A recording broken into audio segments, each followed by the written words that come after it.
अब हम पढ़ेंगे 9th lesson मायची पाखर। एका वाक्यात उत्तर लिहा। पाहुण्यांची अगोदर जेवायचे का नकारले?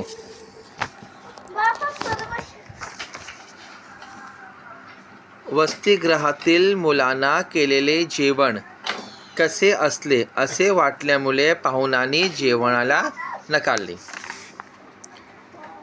वसतिगृहातील मुलावर अन्नाची कोणाप्रमाणे माया होती? सेकंड आन्सर, वसतिगृहातील मुलावर अन्नाची आई वडिलांप्रमाणे माया होती। थर्ड क्वेश्चन, अण्णा आयुष्यभर कोणाच्या शिक्षणासाठी झटत राहिले? अण्णा आयुष्यभर गरीब मुला मुलींच्या शिक्षणासाठी झटत राहिले। अण्णांनी कोणत्या शिक्षण संस्थेच्या माध्यमातून शाळा सुरू केली? अण्णांची रयत शिक्षण संस्थेच्या माध्यमातून शाळा सुरू केला। नाव नेक्स्ट, कोण कोणास म्हणाले ते लिहा। आता इथेच मुक्काम करा, अण्णांनी लेखकाला म्हणाले।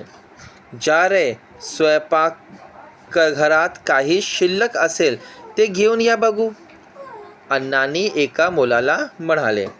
आपण उंदड आयुष्य मिळो, लेखकाने अण्णाला म्हणाले। नाव विचार करा व सांगा, अण्णा आपण खरेखुरे या मुलांची आई बाप आहेत असे अण्णाविषयीवर लेखक का म्हटले असते? कारण अण्णा वसतिगृहातील मुलांची आई वडिलांप्रमाणे प्रेमाने काळजी घेत होते। त्यांना मुलांना अन्न, कपडे, माया आणि शिक्षण दिले, त्यामुळे लेखक असे म्हटले।